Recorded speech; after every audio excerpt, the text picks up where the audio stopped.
Top tier. Mewtwo X has a favorable matchup against anything meta, except Gyarados. With Slab, it is the most consistent deck containing stage to Pokémon. As long as Psydrive 1 HKOs most of the meta, Mewtwo will stay on top. Gyarados X came in and really changed the dynamic of the game with an insanely powerful Pokémon that didn't need to dig through the deck to find its stage 2. You pair that with the amazing Druddigon, Wall, and now everything is looking to counter this new meta deck. Gyarados X hits hard and is extremely tanky. 140 damage and 180 horsepower on a stage. When I first read the card, I was unimpressed, but changed my mind in just a few hours. The addition of Druddigon, Leaf, and Vaporeon make it much more playable than it initially seems. This version of the deck plays Druddigon and Greninja to hide and stall while you build up your Gyarados. And unfortunately, it's where Gyarados is the strongest. I loathe how Druddigon has made attacking feel so bad, especially when you hit for less than 100.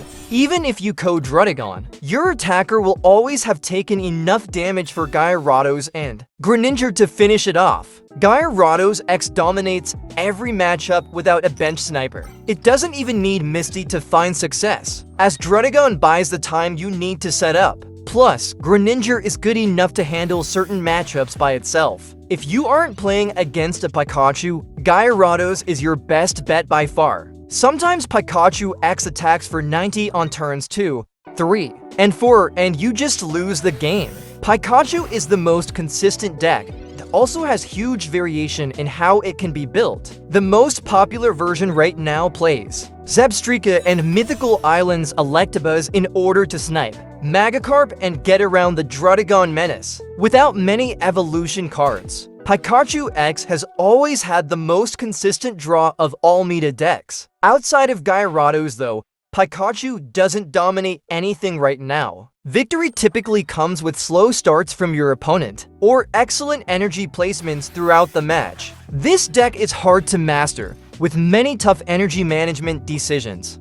High tier. Executor stocks are rising, and it's not because of superior. It is one of the few cards that make you feel rewarded for going first, hitting for a consistent 40 and sometimes landing a hit for 80 before your opponent can evolve. Celebi X makes for an excellent partner to dump your extra energy into, and Leaf makes retreating not an issue. Arcanine X actually matches up great with anything but Gyarados. It can play fast with early 120 damage attacks. It can also play slow, with Mew or Charizard securing points late game. However, success here comes down to the coin and the draw more than most other meta decks. Charizard X did suffer a wee bit due to Mew's presence in the meta, but it has proven to still be the heaviest hitter in the game if well built. Moltres X continues to be the catalyst to keep this deck in the high tier with a new addition of Volcarona. It can pick off any weaker benched Pokémon with a nifty 80 damage, while Charizard can essentially take care of the front line. Aerodactyl X is definitely a well-deserved addition into the game, pairing extremely well with Primeape,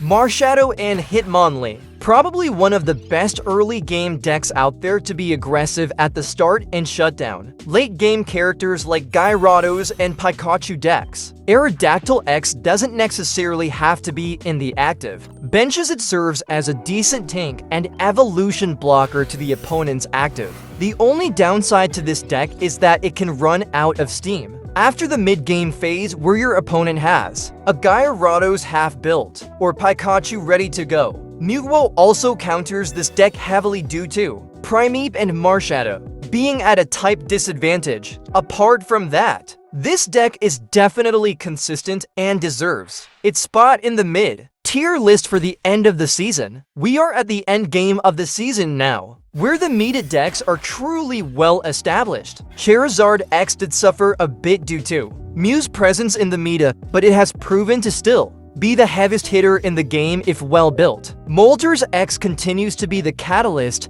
to keep this deck in the high tier with a new addition of Volcarona. It can pick off any weaker benched Pokémon with a nifty 80 damage, while Charizard can essentially take care of the frontline fighting toolbox with a bench sniper and type advantage.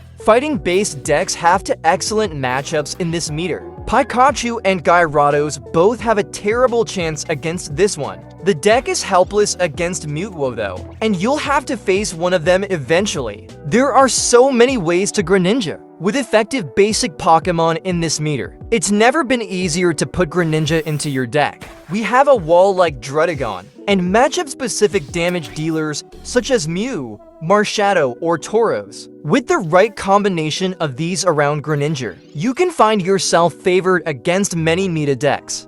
Golem is great one setup, only risking 1 point per KO however. The deck doesn't have many options outside of Golem. Without the right draw, the deck is hopeless against anything. Koga is one of the only decks that has the ability to shut down. Mewtwo decks hard but struggles to hold its own against other typings. However, I'm leaving this in the promising deck because we have yet to see a Dark type X introduced into Pocket. Blaine decks can play fast with the right draw, but it isn't as consistent as the other fast decks in this meter. Pikachu and quick fighting decks are more consistent. They also provide the bench sniping required to handle Gyarados. Venusaur X is the biggest sleeper deck in my opinion. Venusaur is very capable of sweeping all the top decks in this meter. With enough healing trainers, you can force a Gyarados or Mewtwo to attack 3 times before getting that KO pairing. Venu with the right wall can lead to success against any meta deck.